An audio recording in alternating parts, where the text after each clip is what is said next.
사랑하는 성도 여러분, 이제는 더위도 어느 정도 고개를 숙인 듯합니다. 올해같이 무더운 여름을 참 잘 이겨내셨습니다. 건강한 모습으로 연내 얼굴을 뵙게 되니 진심으로 감사를 드립니다. 저는 오늘 시편 71편을 통하여 은혜 받고 힘을 얻기를 원합니다. 그런데 오늘 이 본문 날씬에 오시는 이 시편은 표제가 없습니다. 저자도 정확하게 밝혀져 있지 않습니다. 다만 사람들은 추측하기를 이 시편의 저작자는 다윗일 것이다. 바로 앞에 있는 즉 다시는 70편, 앞전에 있는 70편과 어떤 연관이 있는 것 같다고 말합니다. 나는 이 시편이 다윗이 선 것일 때에 그것은 노년 때에 선 것으로 보고 있습니다. 그리고 이 시편은 다윗의 네 번째 아들 아도니아의 모반 시기에 해당하다고 보고 있습니다. 하여간 이 한 가지 분명한 것은 나이 나는 한 노인의 간증입니다. 또한 그의 다짐입니다. 파란만장한 한 평생을 살았던 이 시편의 저자는 이렇게 말합니다. 나는 항상 소망을 품고 살겠다. 본문에 보시는 저자의 세 가지 결의가 아주 단단하게 나옵니다. 14절에 가서 보시는 나는 항상 소망을 품고 주를 더욱더욱 찬송하리라. 15절에 가서 보시는 그는 청량을 쏟는 주의 의와 구원을 입으로 종일 전하겠다고 말합니다. 16절에 가서 보시는 그는 주의 의난 진술하겠다고 그는 고백합니다. 그가 이렇게 말하는 이유는 한 인간으로서 세상에 왔다가 파란만장의 삶을 산 후에 아름답게 일생을 마치려고 했기 때문입니다. 다시 나라는 끝까지 소망을 품고 살겠다는 그의 나옴입니다. 그는 이 세상을 떠날 때까지 항상 소망을 끊지 않고 품고 살겠다라고 말합니다. 오늘은 본문에서 몇 가지 이유를 찾아보기를 원합니다. 첫 번째 보시면 주님은 한평생 시인의 피난처였기 때문입니다. 오늘 본문 말씀의 7절에서 이렇게 말씀합니다. 나는 누리에게 이상한 징조같이 되어사오니. 많은 사람들이 자기를 꼭 이상한 사람으로 보고 있다는 말입니다. 그러나 주는 나의 견고한 피난처시오니 그렇습니다. 피난처란 재난과 위험에서 벗어난 곳을 말합니다. 이를테면 성경에 나오는 도피성은 범죄한 인간에게 제공되는 가장 안전한 피난처지요. 사람들은 어려움을 당할 때마다 그런 곳을 찾습니다. 오늘 1절에 보시는 여호와여 내가 주께 튀어오니 이랬습니다. 다시금 3절 가서 보시는 주는 내가 항상 피하여 순을 바위가 되소서. 주께서 나를 구원하라 명령하셨으니 이는 주께서 나의 반석이시요 나의 요새신이니이다. 사무엘상 22장 1절에 가서 보시는 한때 다윗은 사울 왕의 추격을 피해서 아둘람 굴에 도망한 적이 있습니다. 즉 피난처를 찾아간 곳이 있습니다. 시편 57편은 다윗이 사울의 난을 피하여 굴에 있던 때에 지은 시라고 제목이 붙어 있습니다. 열왕기상 17장 3절에 보시는 엘리야는 한때 어디에 피난처를 사놨습니까? 그린 시냇가에 숨었더라 그랬습니다. 열왕기상 18장 13절에 보시는 오바다는 이세벨이 하나님의 선자를 살육할 그때에 선자 100명을 굴 둘에 나누어서 숨긴 후에 떡과 물을 계속 제공해 주었더라. 창세기 19장 22절에 보신 여러분이 잘 아시는 롯은 소돔과 고모라 성이 둘이 탈 때에 어디에 피난처를 소알산에 하나님이 숨게 만들었습니다. 소알산으로 그는 피난하가요 간신히 생명을 구한 일이 있죠. 이곳들은 다 좋은 피난처였습니다. 그러나 아무리 견고한 성이랄지라도 여러분 이 세상에 있는 성은 안전한 피난처가 되지 못하는 것을 우리는 인정해야 합니다. 다니엘서 5장에 보시는 벨사살 왕은 바벨론 성의 경관을 그는 믿었습니다. 그래서 네대 파사군의 포위 속에서 일천 귀인을 놓아가지고 큰 잔치를 대설한 후에 술잔을 나누면서 네대 파사군과 하나님을 아주 조롱하고 비웃어버렸습니다. 그러나 하나님은 그날따내 바벨론 성을 함락시켜 버립니다. 방자하고 잘난 척하고 건당지고 행실이 한두로 하여 예의가 없는, 즉 오난무상했던 벨사살 왕의 녹을, 즉 그의 논을 시체로 토막내버립니다. 이 세상에 함락되지 않는 견고한 성은 아무것도 없습니다. 이 세상에 정말로 안전하다는 피난처는 없는 줄로 믿습니다. 아무리 높고 안전한 금성철벽이랄지라도 언젠가는 허물어지고 날 것입니다. 아무리 깊숙한 곳에 있는 피난처일지라도 언젠가는 무너지게 되어 있습니다. 우리가 이스라엘 역사를 공부하면 여름 또한 나사다라는 곳이 있습니다. 나사다는 중요한 요새였습니다. 나사다 요새는 사이의 변당에 있는 위가 쟁단같이 평평한 돌로 된 배 모양의 성을 보게 됩니다. 아마 우리 함께 성지순례 하신 분 가셨을 겁니다. 올라갈 때에 헥되고 올라가셨습니다. 자, 이 성은 주변과 거의 수직으로 480m의 높은 곳입니다. 그러나 성 주위는 깎아지는 듯한 절벽입니다. 성 안의 면적은 24,500평이나 됩니다. 성둘레는 1,600m나 됩니다. 이 나사다 요새는 BC 35년경에 헤롯 대왕에 의해서 튼튼한 요새로 만들어졌던 것입니다. 헤롯 대왕이 이 성을 요새로 삼았던 이유는 두 가지가 있었습니다. 첫째는 만일 유대인들이 헤롯 왕의 통치에 단란을 일으킨다면 나의 피난처로 삼겠다고 그는 만들었습니다. 두 번째는 클레오파트라 여왕에 들어와서 거기에다 성을 요새를 만들었다 그랬습니다. 하여간 헤롯은 나사다를 요새화하여 발전시켰는데 비용과 수고를 아끼지 않았습니다. 그는 그 성 안에 2개의 장엄한 궁전과 창고를 짓고 욕실과 편의시설을 다 건축했었습니다. 뿐만 아니라 700만 캐롤의 그 물을 저장할 수 있는 겉수와 저장고도 만들어져 있었습니다. 그때 가셔서 아마 여름 물이 흐르는 고를 보신 분들 기억하실 겁니다. 그리고 엄청난 큰 웅덩이를 향하여 가게 되죠. 1캐롤이 미국에서 환산하기를 3,785리터라 그랬습니다. 그런데 700만 캐롤 들으니 어마어마한 양의 물을 저장합니다. 고원 주위를 둘러싼 성벽은 6리터였고 폭은 4리터나 되었습니다. 그 성 위에는 높던 37개의 탑을 세워져 있었습니다. 낭대죠.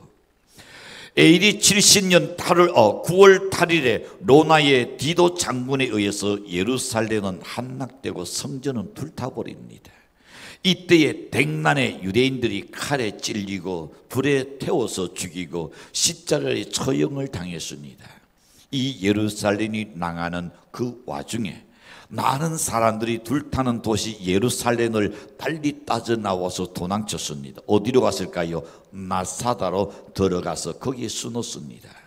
그때 어린아이 가진 숫자를 계산하니 967명이었더라 그랬습니다. 거기는 막대한 식료통과 무기가 있었습니다. 로마군은 유대인들이 나사다로 도망친 것을 뒤늦게 알았습니다. 그러나 쉽게 점령할 수는 없었습니다. 로마는 72년 돈에 실다 장군을 하여금 15,000명의 병사를 나사다 요새를 토의하고 그들을 점령하게 나랬습니다. 그런데 유대인들이 어느 정도 버텼나요? 2년 동안 그들은 거기서 버티고 있었습니다. 최종적으로 유대인들을 앞세워서 성을 기어오르게 만듭니다. 그때 성 안에 있던 유대인들이 자기의 동족을 죽이지 않고는 결코 로마인들을 죽일 수 없는데, 그러나 우리가 어찌 내 살겠다고 내 동족을 죽일 수 있느냐. 이리하여 결국은 그 당시에 야일이라는 로마 이스라엘 그 장군이 거기서 로마군이 다음날 여러분 우리의 성벽을 점령할 겁니다. 나사다 요새의 한낭은 무엇을 우리에게 시사해 주는 줄 아십니까? 우리 여러분의 아내들은 그들에 의해서 강간당할 것이고, 여러분의 자녀들은 반드시 끌고 와서 그들을 노예로 사놓을 것입니다. 그리고 우리는 반드시 살해할 겁니다. 그래서 야일이 최후의 단에 모두 우리가 자살하기로 강요합니다. 야일의 그의 모든 설득은 얼마나 연설이 설득력이 있었는지 사람들에게 크게 감동이 되었습니다. 모두가 함께 찬성하며 그렇게 따르기로 결정합니다. 그들은 눈물 어린 작별을 서로 함께 나누지요. 그리고 모든 남자는 먼저 자기의 가족들을 죽이라 했습니다. 그리고 재산은 모두 다 불태워버리자. 남자들은 그들 중에서 마지막에 10명을 쏟았습니다. 그들은 나눈 210명의 나눈 남자들을 다 죽입니다. 그리고 10명 중에 그 중에 9명이 다 죽입니다. 9명을.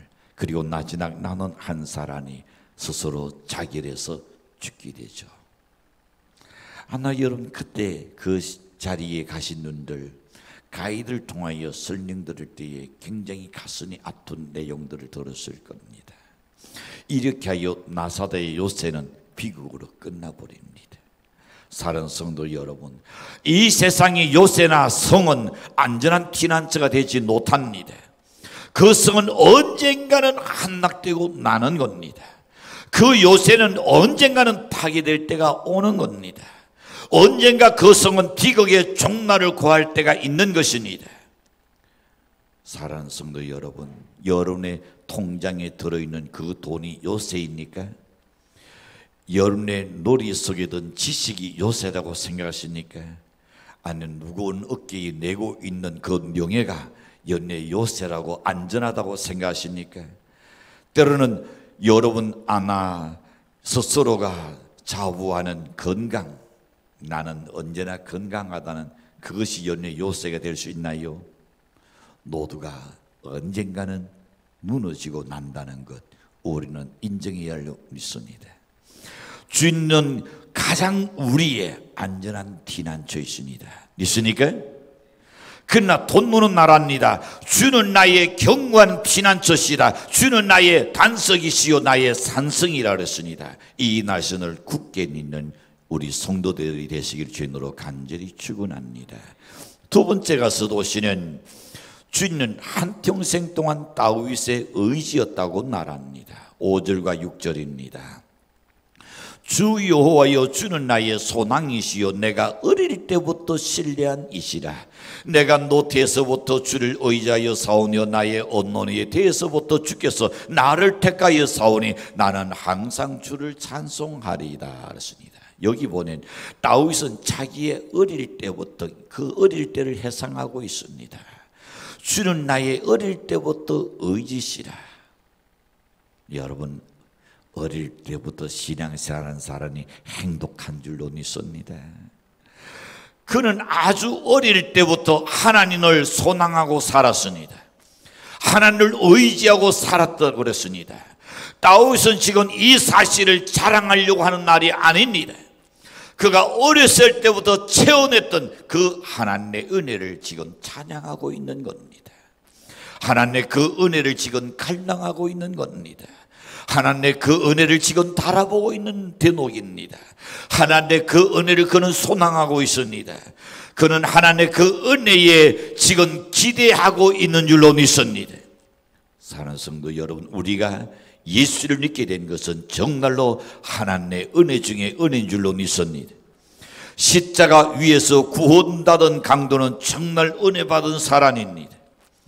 중년에 예수 믿고 사는 것도 큰 은혜입니다. 그러나 어려서부터 예수 믿고 한평생을 살아왔다는 그것은 알게 모르게 엄청난 축복인 줄로 믿습니다. 다윗은 말합니다. 주 여호와여, 주는 나의 소망이시요 내가 어렸을 때부터 신뢰하니라.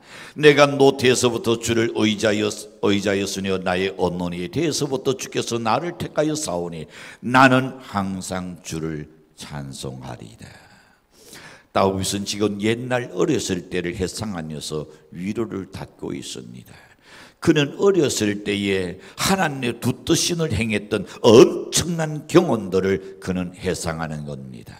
다윗은 어린 녹동이었을 때에 그에게는 형들이 7 있었습니다. 그 잘난 형들, 그 아름다운 니난의 형들보다는 정말 아버지에게도 별 볼 일 없는 다윗이, 그런데 사무엘이 그를 불러서 기름 부어서 장자 너는 이 나라의 왕이 될 것이다. 어찌 감격하지 않겠는가. 나는 그때에 정말 보잘것없는 나를 이노저노 다 뜯어봐도 누구한테 내세울 것 없었던 나를 하나님께서 왕으로 기름 부었다는 그 어릴 때를 생각합니다. 다윗이 아직 어렸을 때에 이스라엘은 블레셋과 싸우는 것을 보게 됩니다. 그는 형들에게 먹을 것을 갖다 주기 위해서 싸움터에 갈 일이 있어 갖게 되죠. 가서 보니 블레셋의 거인 골리앗이 하나님과 이스라엘을 노독하고 있었습니다. 불행하게도 이스라엘 중에는 그를 대항할 자가, 나설 자가 아무도 나서지 않는 것을 보니 어린 다윗의 나온 속에 정말로 의분이 일어났습니다. 모두가 겁에 질려서 벌벌벌벌 떨고 있었습니다. 그때 어린 녹동 다윗은 겁도 없이 물레와 돌을 들고 그리고 그 앞에 나서서 던지게 되지요.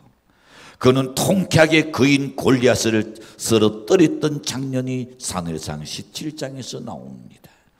이런 일들은 다 다윗이 언제 경험했느냐? 어릴 때에 경험했다. 어릴 때에 경험했다. 다윗은 이런 일들을 회상하면서 주님께 감사하고 있었다 말입니다. 여러분, 여러분의 자녀들이 어릴 때에 주님을 경험하게 할 수 있기를 바랍니다. 주님을 만나야 되는 겁니다. 이론으로 안 됩니다. 가슴으로 만나야 합니다. 믿으니까? 그렇게 만난 자녀들은 하나님이 어디 가든지 그를 지키십니다.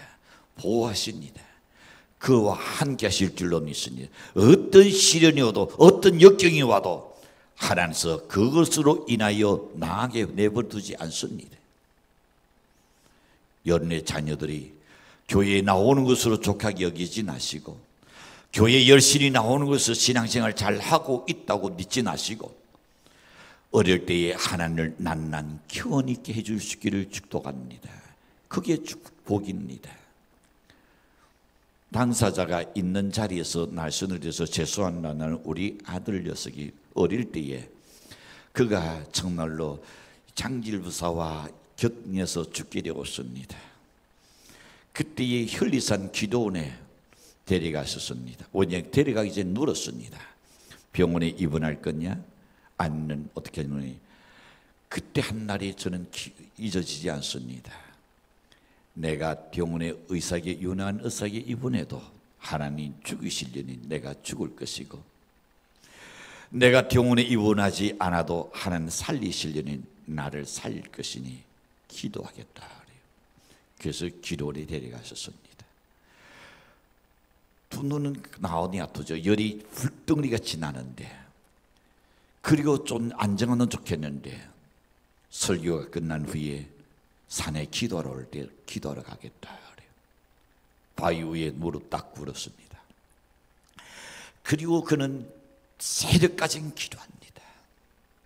소리가 얼마나 장정하게 하나님 안 살리시면 난 죽습니다.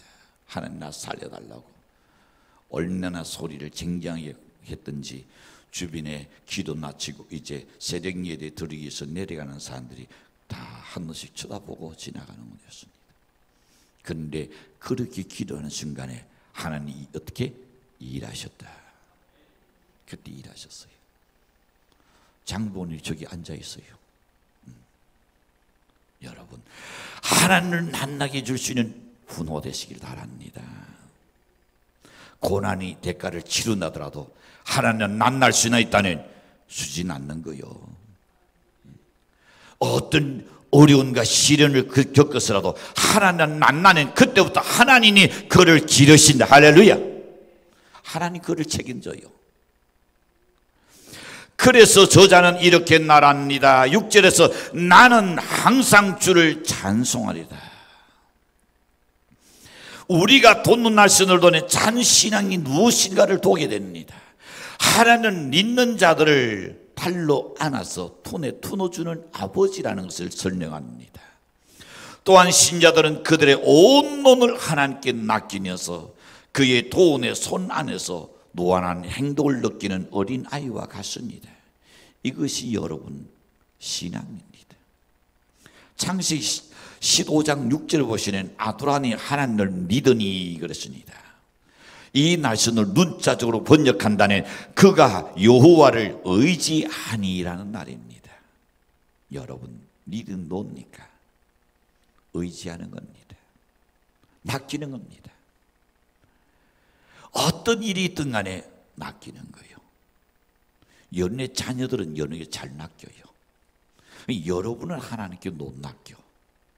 내가 하는 일을 하나님께 못 맡겨요. 자, 믿어는 의지하는 겁니다. 그것은 모든 것을 다 맡기는 것입니다. 다윗은 한평생 주님을 의지하면서 살아왔습니다. 그리고 나는 여생도 그렇게 살겠다고 그는 이렇게 말합니다. 나는 항상 소망을 품고 살겠다 했습니다. 항상 주님을 의지하면서 살겠다고 그는 말합니다.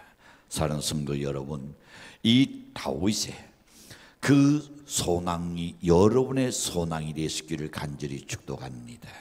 다윗처럼 주님만 의지하고 사시는 우리 성도 되시기를 간절히 축원합니다. 마지막 세 번째 생각해 봅니다. 주님은 다윗과 함께 한평생, 글을 잘못 썼네요. 저 오타 나와 있네요. 한평생 동안 동행해 주셨기 때문입니다. 주는 다윗을 한 번도 버린 적이 없습니다. 그가 고난 받지는 하나님 버린 게 아니었습니다. 그가 쫓겨다녔지만 하나님 버린 게 아니었습니다. 한 번도 그를 버리거나 멀리한 적이 없습니다. 인간이 생각할 때는 하나님 나를 버리셨는가 라고 생각할 수 있어요. 너무 힘드니까, 너무 고달프니까. 그러나 하나님은 그걸 통해서 훈련을 시켜요. 요셉도 그랬었습니다. 그가 어린 나이에 하나님을 향하여 그는 아주 꿈을 꿨습니다. 미래의 장래를 두었습니다. 그렇지만은 그것을 이루기까지는 얼마나 험난한 길을 걸어갔느냐 말입니다. 그러나 요셉이 뭐라고 이야기합니까? 하나님은 악도 선으로 바꾸시는 분이시다. 한 번도 그 입으로 하나님을 원망하거나 아니면 하나님을 의지하는 것을 그가 포기하거나 그러지 않았어요. 무관심하다고 모른 척한다고 그렇게 생각해 본 일이 없는 것이 다윗이었습니다. 그 주님께 소망을 두고 산다는 것은 너무나 당연한 일이죠. 우리 그리스도인들이. 그래서 다윗은 말합니다. 14절에 가서 도시는 나는 항상 소망을 둔고 주를 더욱 아주 강조하고 있어요. 뭐 한다고요? 찬송하리다. 그러나 문제는 앞으로가 의문입니다. 지금이 아니라 앞으로가. 왜냐하면 이제는 늙었습니다. 이제는 옛날보다 누적 세졌습니다. 그래서 그는 말합니다. 가끔 후배들이 목사님 제가 대접하겠습니다 그래요. 제가 하는 날이 있습니다. 야, 나 지금 현역이야. 내가 늙었을 때에 그때 나를 기억해다오. 그는 내가 족하다. 여러분, 다윗은 지금 현재가 문제가 아니요, 앞둘 생각할 때에 이제는 옛날보다 더 눈이 세해졌습니다. 그리고 그는 이제 늙었습니다. 그래서 9절에서 말합니다. 나를 늙을 때에 버리지 마시고 내 신이 쇠할 때에 나를 떠나지 마소서. 여러분, 하나님 할 때 이렇게 기도해 보셨습니까? 하나님, 내가 늙을 때에 나를 버리지 마시고 내 눈이 쇠할 때에 나를 떠나지 마소서. 평소부터 여러분 그 기도가 필요합니다. 늙어지고 세질 때 하는 기도가 아니라 아주 건강할 때에 하는 기도입니다. 그것이 소망이 있는 사람입니다. 그게 꾼이 있는 사람입니다. 10절과 12절까지 놓으시는 그렇게 말합니다. 나의 원수들이 내게 대하여 나라며 나의 영혼을 엿도는 자가 서로 꾀하여 이르기를 하나님이 그를 버리셨은즉 따라잡으라 건질 자가 없다 하오니 하나님이여 나를 널리하지 나소서. 나의 하나님이여 속히 나를 도우소서. 자, 이는 기도라기보다는 하나님께 대한 애절한 소망입니다. 다윗은 이 같은 절망적일 때에 이렇게 말합니다. 나는 항상 소망을 품고 주를 더욱더욱 찬송하리이다. 힘든 일이 있으니까, 고달픈 일이 있으니까 그럴 때 더욱 하나님을 찬양하는 연대실 주인으로 축복합니다. 소망은 노년 때에 더욱 필요합니다. 영하 34도에 아주 추운 단이었습니다. 18,000명의 미 해병대가 신난령의 공산군과 즉 중국과 지금 한국 전쟁 때였습니다. 대치하고 있을 그때의 일입니다. 금방 무슨 일인가 벌어질 것 같던 일촉즉발의 위기였습니다. 미군 병사가 한 명이 탱크 앞에 서서 통조림 캔을 탁 까가지고 그리고 콩알을 하나씩 놓고 있었습니다. 그 무슨 흑한 속에서 식사하고 있는 군인에게 한 신문 기자가 그에게 다가갔습니다. 그는 그가 느낀 바를 이렇게 말합니다. 내가 만일 당신에게 무엇이든지 해줄 수 있다면 당신은 지금 뭘 원하시겠습니까? 근데 기자가 뜻하지 않는 소리를 듣게 됩니다. 그가 휴가를 가고 싶다고 말하지도 않았습니다. 너무 추우니까 나는 따뜻한 방에서 단 1시간이라도 잠을 잤으면 좋겠다, 그렇게 말하지도 않았어요. 오히려 그는 이렇게 말합니다. 내일이 나에게 필요하군요. 내일이 내게 필요하다 그랬습니다. 안단한 위기입니다. 금당 신전에 무슨 위험이 닥쳐올지도 모릅니다. 그러나 그에게는 오직 무엇이 필요할까요? 내일이 필요했던 줄로 믿습니다. 성도 여러분, 이것이 바로 소망입니다. 그래서 다윗도 말하기를 9절에서 내가 늙었을 때에 버리지 마시고 내 신이 쇠할 때에 떠나지 마소서. 이때가 제일 비참한 때입니다. 젊은 고생은 쌌어도 해요. 젊은 사람들 봐요. 아무거나 걸쳐가도 아름다워. 왜? 그 젊은 자체가. 그러나 나이 든 사람이 이것 걸쳐도 나는 안 들고 저것 걸쳐도 후지후지한 것 같고 그럴 데가 없어요. 여러분 아마 자존감이 높아서 그런 것 같아요. 여러분, 오늘 우리에게 가장 필요한 것이 있다면 바로 늙을 때에 나를 버리지 마시며 내 힘이 쇠할 때에 떠나지 마소서. 사람들은 내일이라는 소망이 없이는 못 삽니다.